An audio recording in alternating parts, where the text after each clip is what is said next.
And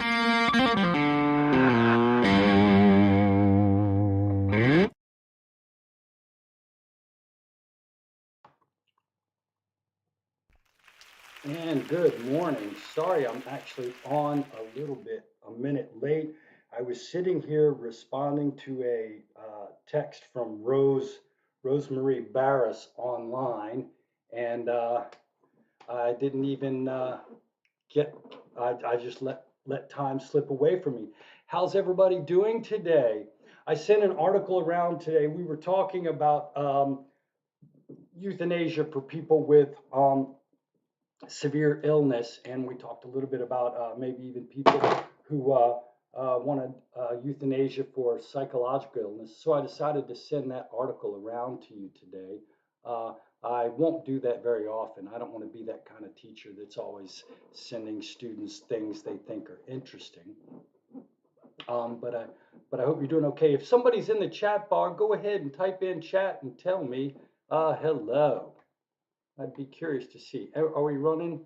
Yeah, it looks like we got a couple of people in the chat.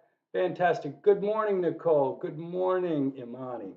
Yeah, I'm sorry that I'm running just a couple seconds late.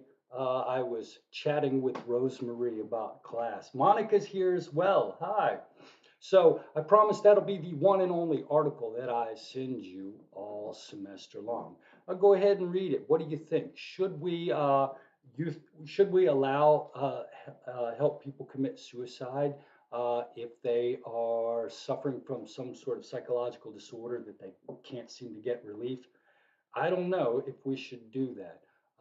Rosemarie was arguing that these people are going to do it anyway, and she was talking about how it's our job to help people, and I do agree with that.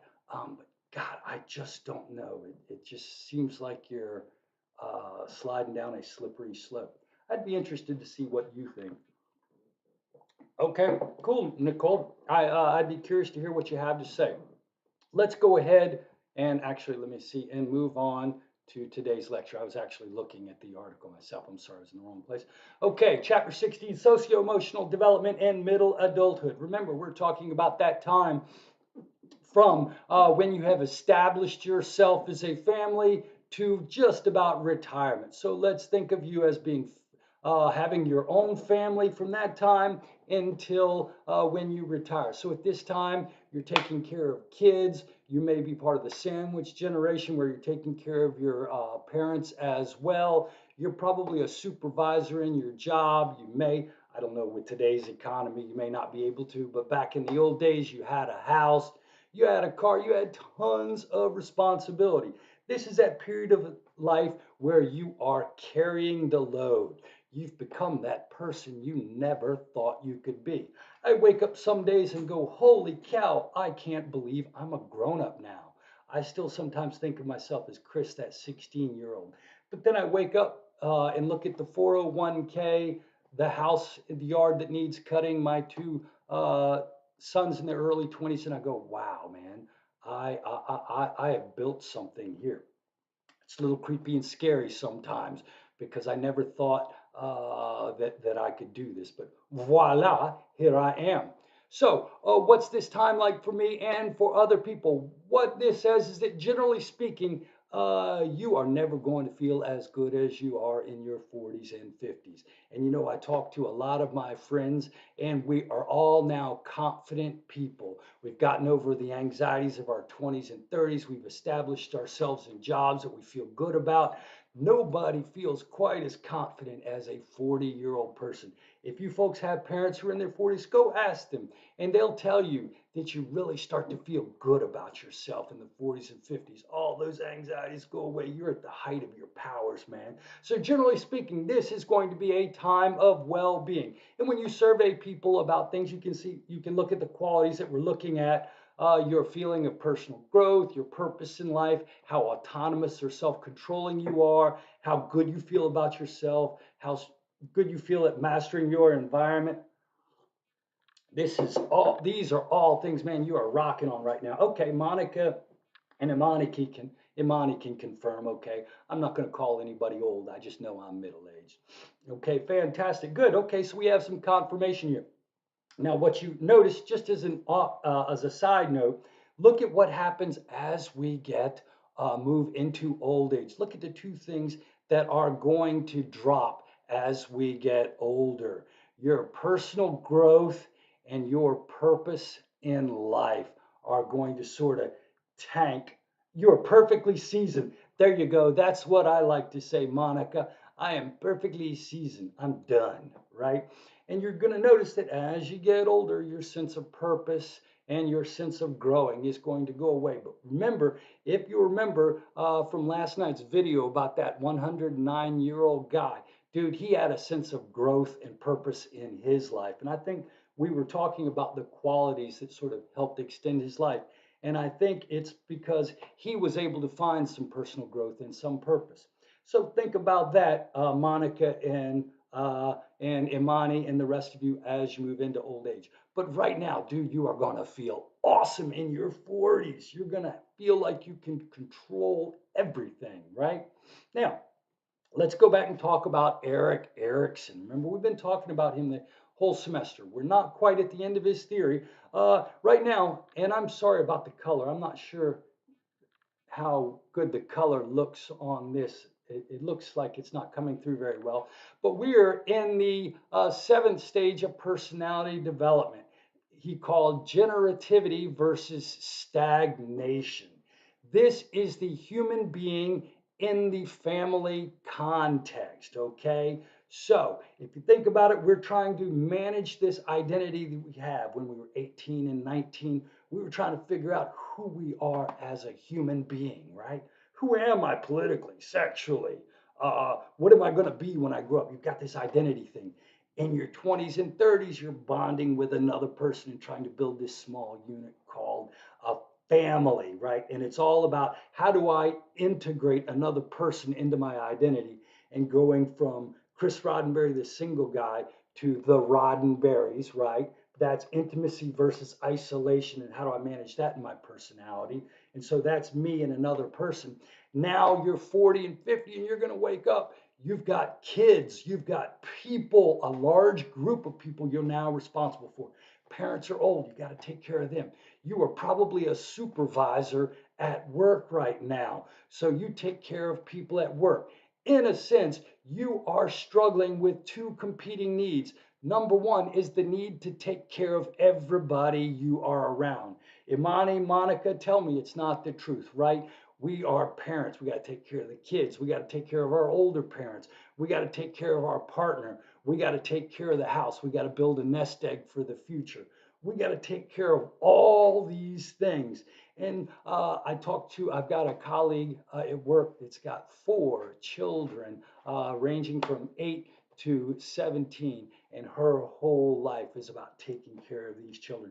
And you're right, it's a struggle to find the balance. And that's exactly what he argued. It's a struggle to find the balance because, on the one hand, you're taking care of everybody else.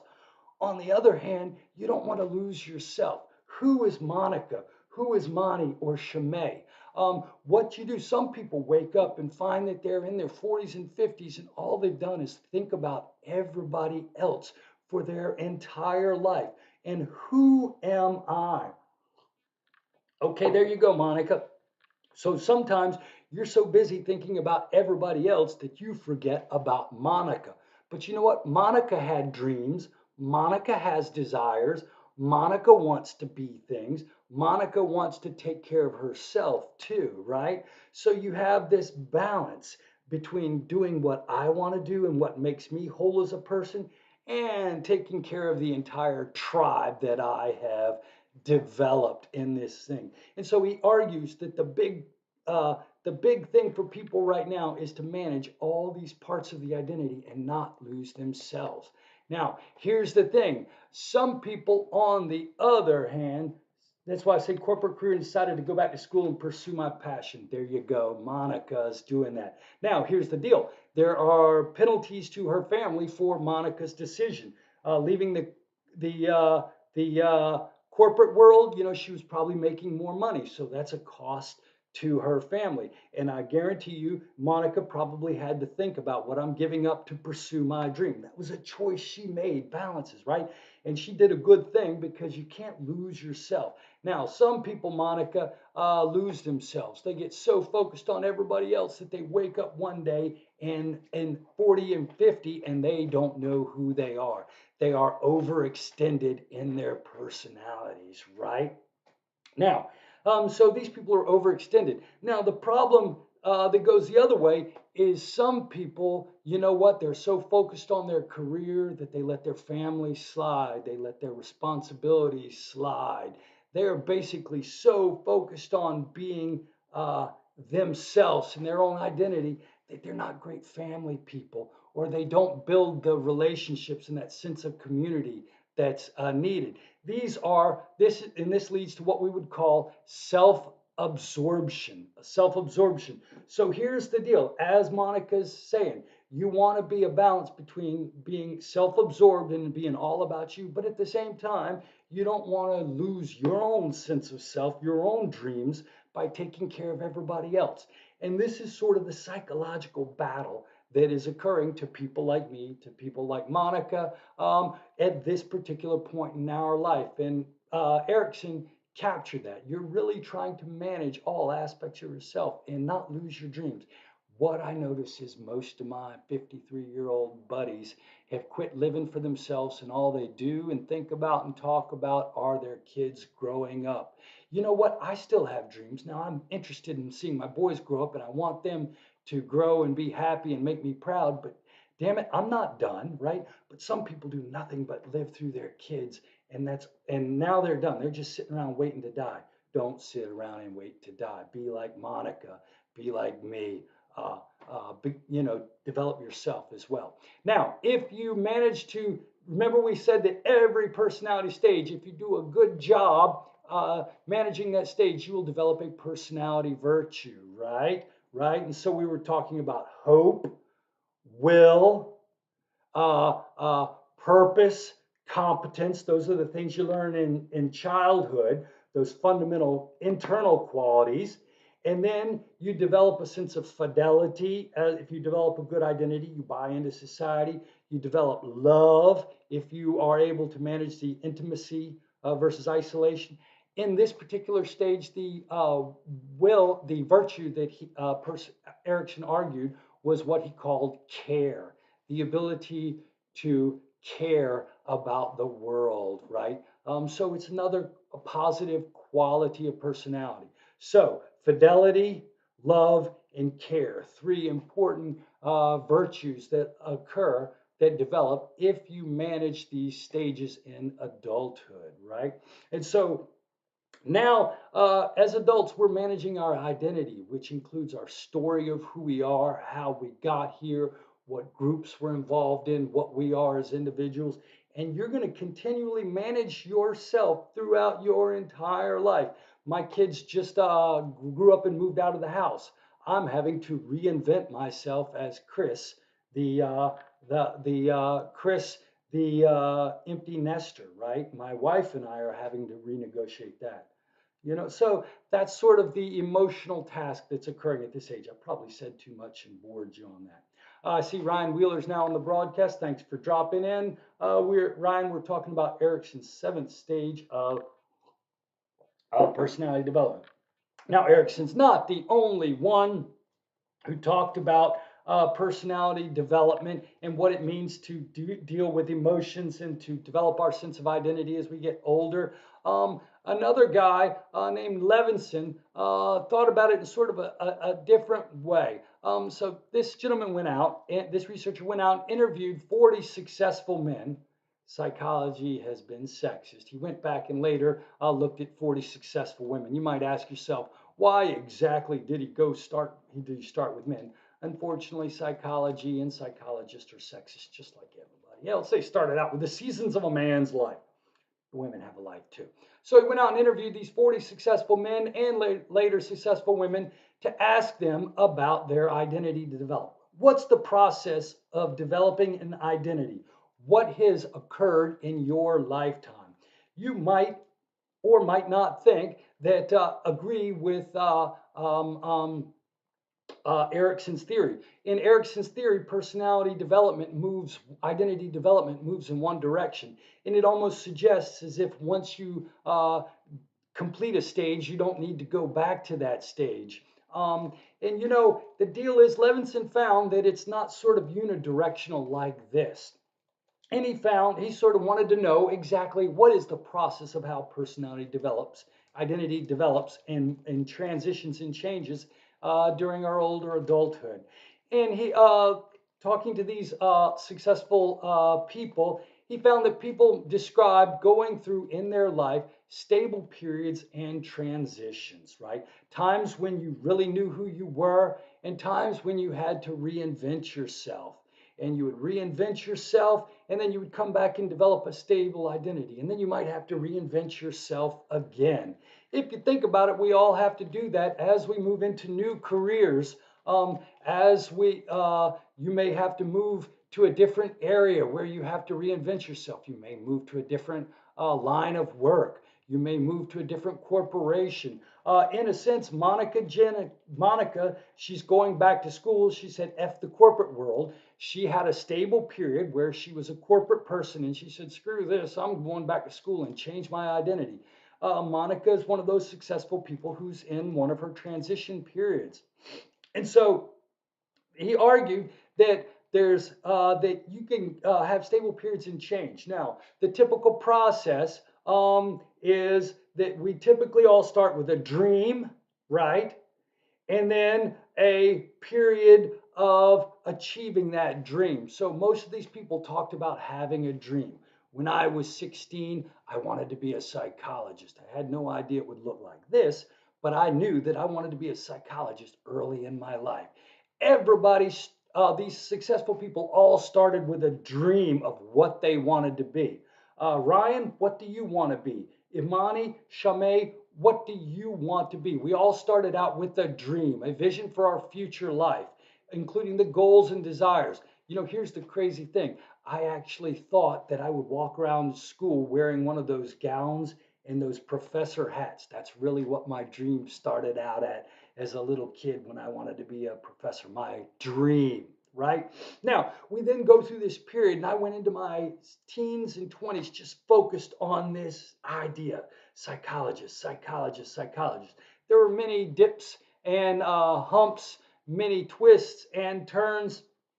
But I then focused on it and I became the guy I imagined. And all of these people talked about transforming this dream. And there was this period of transition where they became their own person. Boom, again, sexist. We could call it bull, becoming your own lady. But we all went through this period where we focused on the dream. And then one day we woke up at 45 or 50, and I said, wow, I am Dr. Roddenberry, the eminent community college psychologist and teacher. Holy cow, I have achieved the dream, right? I've gone through the boom and become who I am.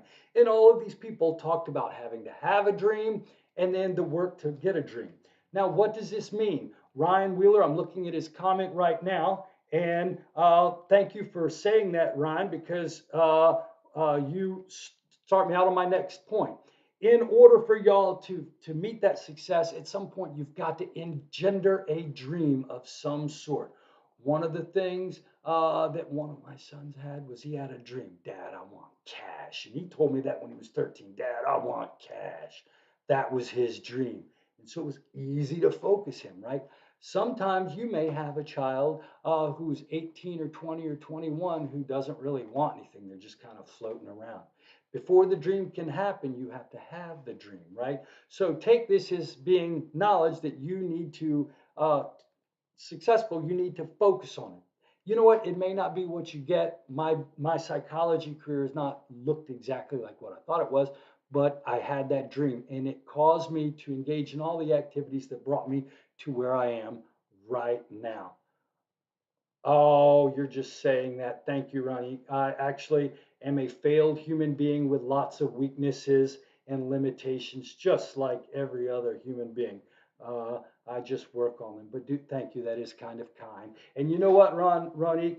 You're my philosopher guy. I really like the human being that you appear to have turned into. Actually, I like all of you. All of you have demonstrated really cool qualities, which I think is why we've had such a good class. But appreciate that. Now, here's the deal. I am 45, I'm 50. You all may be 40 or going to be 45 or 50 one day.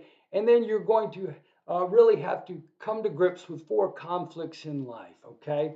You're going to have to realize that you're old and that you were young at one time and that that transition has occurred. You know, I often think, God, I wish I could go back and do it over again. Or if I knew the things then that I know now. But you know what? That game is past. I can't go back and fix those mistakes. I can't be the perfect person that I now realize I should have been. I'm old. Those days are past. And you will have to come to grips with that. And all of these people in their 40s talked about having to come to grips with that. It's coming, brother, right? And then, in a sense, we have to think about the things. You know, one of the things that I find is a lot of people at this age um, get a little bit angry about how life is. And sometimes things don't work out exactly like they want, or they're in situations or worlds where maybe they are not getting everything they want. And you know, the thing is, you can be selfish sometimes and destroy things, or you can focus on the good that you can do. So I helped build this company, and now it's getting taken from me. You know what I mean? I can say, that's terrible. Let's destroy this marriage. Let's destroy this partnership. I can destroy this and start over again. Or will I work and try to be constructive within this particular concept? I have a lot of friends who are in their mid 50s, mid 40s and 50s, both conservative and Republicans, who I think have decided to be destructive in their attitudes and their statements online. I'm not just talking about the MAGA extremists. I'm talking about my communist extremist friends too. They seem so angry at the world and they say such horrible things about the other side and about people with which they disagree. These people are destructive. You know what I mean? I have conservative friends that say we should kill liberals or that liberals should die. I have liberal friends that say that communism should be destroyed and this capitalistic world should be destroyed. There are people who really are angry and bitter and really think of the world in these cataclysmic, destructive terms. You are all going to come to that period in your life where you're going to have to describe, you know, the world's not exactly like you want it, but are you going to work to be a power for good, or are you going to work to be a power for evil? Now, here's the deal. One of the things I think that we all have to deal with is our feelings of masculinity and femininity. Now, I don't mean this in terms of just who we prefer sexually, but in a sense, how are you in terms of adopting those traits that are characteristically masculine or feminine? So for us guys, can I show care? Can I show love? You know, it wasn't until I had a friend that died from cancer this past year. It wasn't until he was diagnosed with cancer that I developed the courage to tell this grown man, this friend of mine, that I loved him. Now, I knew that I loved him and we've been friends for a long time, but we couldn't say that, you know what I mean? Because it's too feminine. But when he became sick and was terminal, when I would see him, we would hug and I would tell him how much I loved him. You know, it's tough for guys to do that. Then on the other hand, sometimes you get females who are trapped in their gender role, and maybe they feel like, to what degree can I be assertive and determine my own fate and be autonomous? And so we're dealing with this characteristic, and then being attached versus separated. I'm not going to lie to you. If you've been married 30 years like I have, and I'm sure my wife wonders, sometimes you wonder, would I be better off alone without all these attachments, or are they good for me? Some days I just want to hop a plane and leave the family and everybody and just be my own man. And that's sort of a conflict that I deal with. And this guy Levinson sort of talked about the issues that sort of permutate through our culture. Now, this is a culture-bound theory. You know, again, it may even be sexist. It's certainly American. So you're going to have to think about how relevant this theory is to your development. Now, During this age, most of you are going to be more stressed than you could have ever been because you're in charge of everything, right? And most of us are going to experience what you would call overload stressor. Man, I just got too much stuff going on. How many of you are overwhelmed? Monica, with your children, know you have overload stress. You got too much going on. We all have that, right? However, the crazy thing is, and I'll bet if I asked you, Monica, you would probably tell me you're still handling it because you figured it out. You are at the top of your game, right? So even though we are stressed, most people will have a sense of being in control at this period. Won't always have that, but in your 40s, you are feeling your best. Now, your book's going to talk about the difference in which men and women deal with stress. Now, one of the things that you can look at the mortality tables is us men. There you go. Queen is structured schedules. There you go. Monica's got it going on. That's awesome. Now, here's the deal. How do we deal with stress? Men don't live as long. We have more of these chronic illnesses, and I think it's because we don't treat ourselves right, right? And what your book talks about is a little bit about some of the characteristic ways in which men deal with stress. So a lot of times us guys are afraid to build the bridges. So what we do is we respond with this fight or flight response. We get angry. We do aggressive things. We may drink alcohol or become aggressive. You probably haven't heard of this other response to threats in the environment, but they say that maybe, and this may be a sexist theory as well, is that women tend to respond differently to stressful events. Instead of getting aggressive or assertive or withdrawing, females tend to spend more time chatting with their friends about it and getting social support. They tend and befriend instead of fight or flight. And being around people you care about and doing this, it releases this oxytocin, these other hormones that help decrease stress and make you feel better. So they talk about maybe males and females deal differently with the stressors that we all feel when we are in middle adulthood, right? Daily hassles and uplifts. Okay, so here's one of the things I want to think about. Or actually, how many of you have been to a class reunion? Anybody been to a class reunion? Anybody been to a class reunion? One of the things you're going to find when you go back and see people 20 years from now, 30 years from now, I went back to my 35th anniversary. Okay, Monica has. You're going to see people turned out in ways that surprised you. Some of the people you didn't think were going to make it become incredibly successful. Some of the people that were super successful and popular in school didn't do anything after school. And you're going to see people achieve and get to different places in their life. Some people are going to be grown up and mature and leading corporate worlds. And I had a friend that pretty much lived in his mom's house at 40, playing video games and smoking lots of weed. There are lots of ways in which people develop that lead to different outcomes in life. Why does that happen? I don't know, but there's no real theory or explanation why do people wind up the way they are. But you can sort of think about it as being a product of sort of four characteristics, right? So in a sense, we all start with a particular situation from where we come, right? What our parents value, how much money we had, what kind of opportunities our parents could give us, the life stage context. And then what you're going to find is that things happen to people in life. Some of your friends are going to experience a great sickness in their 20s or 30s. Some people are going to open businesses that crash and they're going to have to deal with that in life. Some people are going to develop drug habits or get in accidents or get divorced.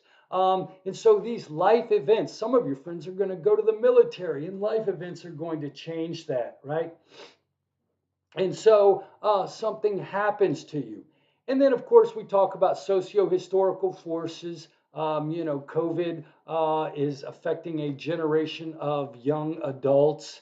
And then your personality qualities that you develop. But people are going to wind up in strange places, and it's going to depend on a lot of things: where you come from, the events that happen to you in life, your luck, if you will, the culture that you bring yourself up in. You know, I have a friend who was brought up as in the FLDA, the Fundamentalist Latter Day Saints, and she was forced to become a sister wife. Her and another a lady share a husband, and she was never allowed to go to college. She's got 9 children, and so her rules of her culture have defined how her life has turned out, right? And Monica brings up a good point. People never turn out exactly how you think about it. And you're right, the popular kids just don't fare as well. And you know, the weird thing is, I think the kids that are popular, uh, uh, when they have to go back to starting over again as adults, it becomes a little more difficult for them. Those of us who struggled with weirdness and being a geek or a nerd, or just not accepted and had to fight for our friendship in our teenage years, I think that actually developed qualities in us that allowed us to be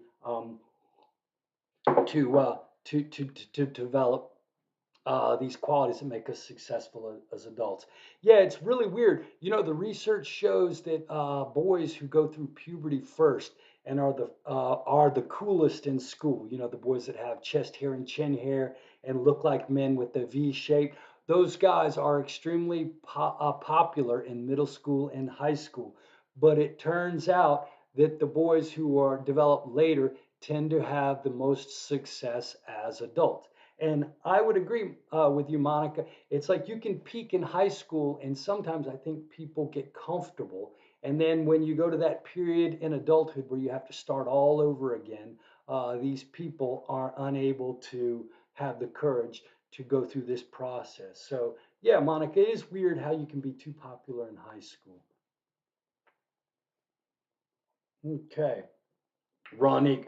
Ronique, you were probably popular in high school, popular in the police force, and you're like the Pied Piper of people. I'm sure everybody likes you, Ronique. Okay. Um, Now here's the deal. Personality. Here's the weird thing: your personality does and doesn't change as you get older. Okay. Everybody's personality, in an absolute sense, everybody's personality changes as we get older. All of us will become less neurotic, less extroverted, less open to experience, and more agreeable. That's the process over the long course of life, right? Now, all of these things are going to peak in adulthood. So there's this pattern of change. The weird thing is, since we all change at the same time, your personality doesn't change in a relative sense. So here's the deal. I am a neurotic person. I score in the 70th percentile for neuroticism. I'm very anxious. I'm very angry. I have a bad temper. Now, as I've gotten older, 53-year-old Chris is not as neurotic as 23-year-old Chris was. I used to be a mess. I am less of a mess than I was at 23. My personality has changed. On the other hand, compared to other 53-year-old men, I am still one of the more neurotic 53-year-old men you will meet, right? Because all of my partners changed at the same time. So while in an absolute sense I'm less angry than I was, I am still more angry than 70% of men my age. So we all change, but we all stay the same. And there is no evidence of what we might call a midlife crisis. People's personalities don't change at any point. Your personality is going to remain remarkably stable over the course of your life, right? Now, and so there, the Berkeley longitudinal studies showed the same thing. Most traits are going to stay the same as we get older. Now they looked at other personality traits too, and they did show that some personality qualities can change. Some people become much more nurturant when they get older. Some people become more hostile when they get older, right? So some of my 40-year-old friends have become loving people that nurture the world and do good things and volunteer and seem to have a positive orientation towards the world. And some of my friends have become bitter and angry and hostile at the world. And like I said, they're extremists on both sides of the political fence here, right? And then they found that people's ability to control their impulses changes as they get older. I have to say, mine still hasn't changed. I still make impulsive decisions, right? Now, and a lady, Helen Mills, actually looked at women's personality change and how their personality traits in college affected their levels of success and happiness in life. And in this longitudinal study, she found that women who had feelings of commitment in college, who really bought into their now, this was the 50s through the 80s, so these women going to college knew that they were majoring in the MRS degree. You know what I mean? They were going to be born into a world where they were expected to marry and become a homemaker. And what they found is that women who were more committed to this task and to their social their beliefs and their now as they got older in the 80s, women may have changed, but the idea is that their commitment to family work or whatever their path was going to be was related to their happiness. So if the women in the 50s were really focused on a career, if they were really committed to it, that predicted happiness. If they decided they were going to graduate and become housewife, as long as they were committed to that, they were happy. It was the ones that weren't sure in college that tended to have the least happiness later on in life. And she found that these women did change. I think women, especially from the 50s through the 80s, had to deal with the cultural changes in our country that changed the way that women define themselves during that time, caused these females to go through a lot of periods of self-evaluation. But these women suggested that they weren't midlife crises, instead of midlife consciousness. Now, in the last 2 or 3 years, I have become a person suddenly crazily started traveling the world, man, and traveling. And all of my friends say, Chris, have you lost your mind? No, I haven't had a midlife crisis. I finally realized that it's time for me to follow my true dream. I've had midlife consciousness, so to speak, right? Okay, so, and that's what these women described. So, what I want you to get from this Erickson Levinson, this idea of the life events framework, and these ideas on personality change is that really your entire adult life, Monica, Ronique, Albert, everybody who's over the age of 40 can tell you that really you are always negotiating your identity over the course of your life. And it's not a crisis, but you are just always having to redefine yourself. And I think those people that have difficulty later in life are those people who refuse to redefine themselves and to continue working on that identity, right? Okay, personality, human qualities, they measure like attachment style, your impulse control, your feelings of self-efficacy. These qualities are only valuable in so far as they help us predict well-being. Remember, developmental psychology is interested in understanding those things that promote well-being across the lifespan.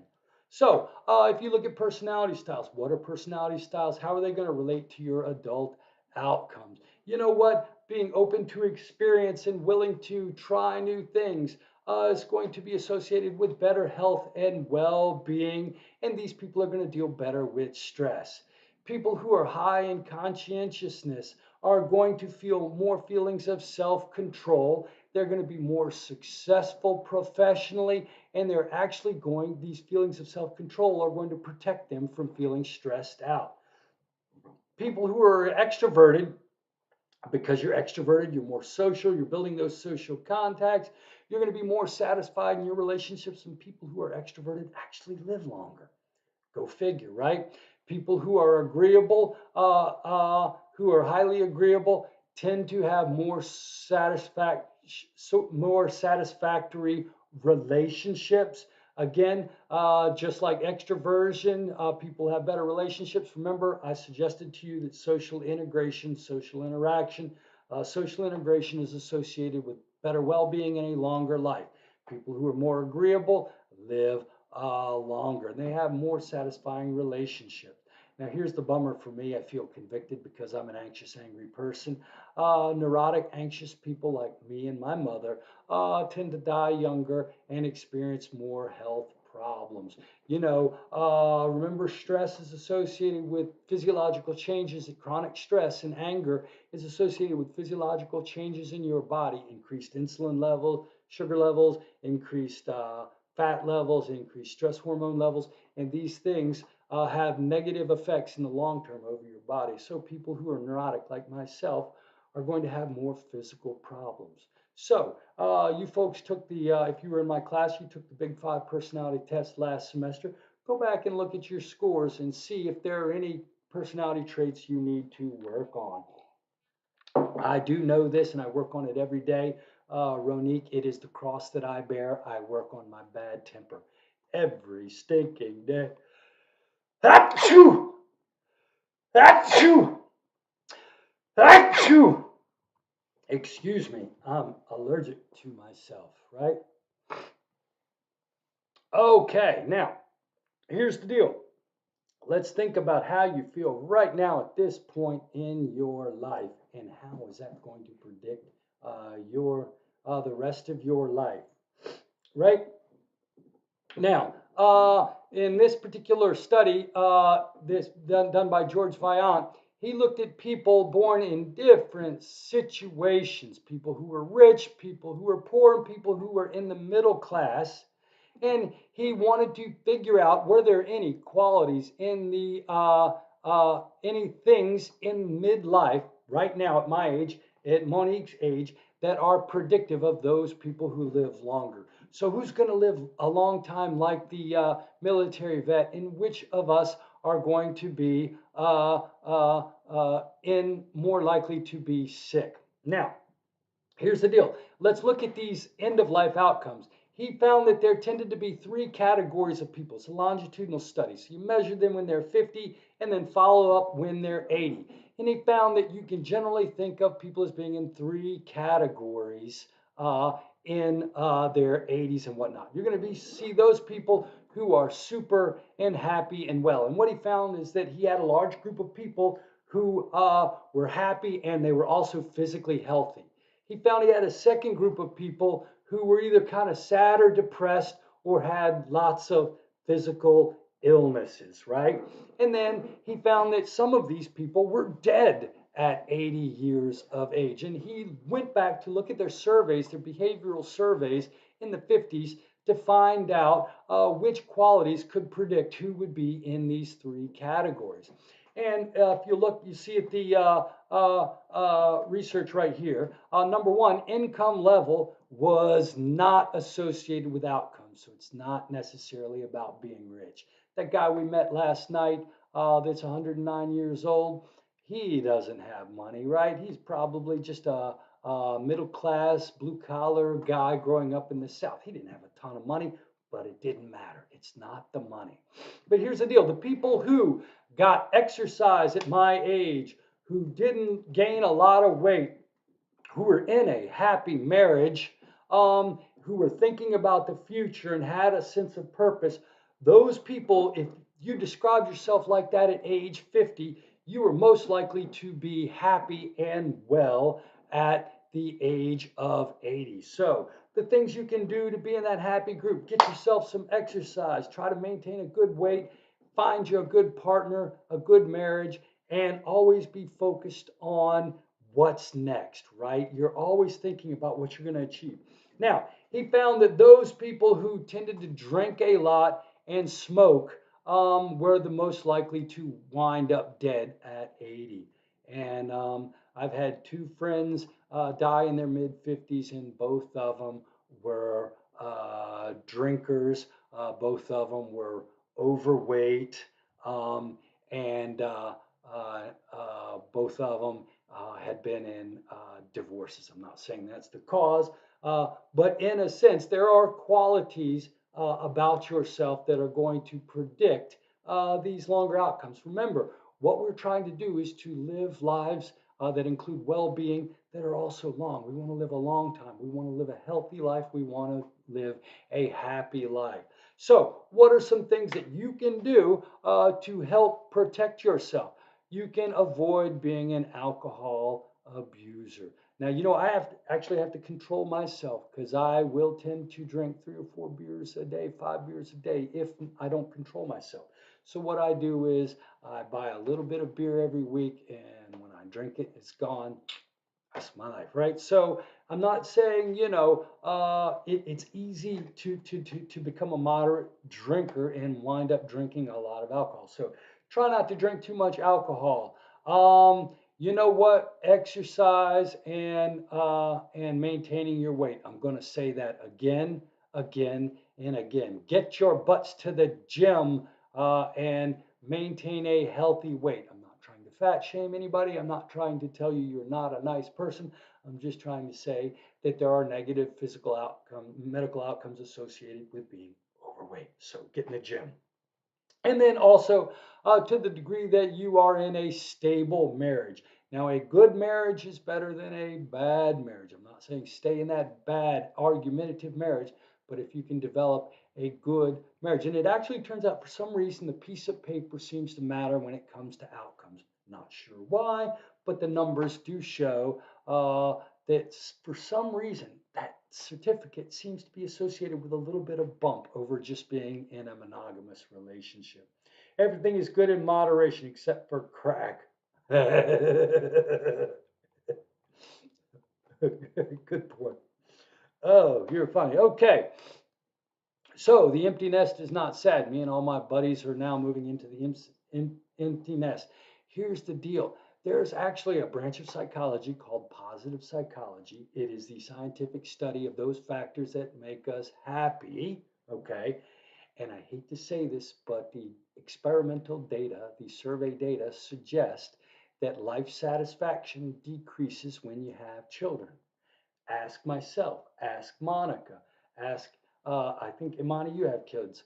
Uh, Kids are a job, man, and you're not as, I mean, you're taking care of somebody else, you're fulfilling somebody else's needs, you have tasks. It's not as much fun. And what you're going to find is that life satisfaction decreases when we have children. And no big deal, not a reason not to have children, but it's difficult.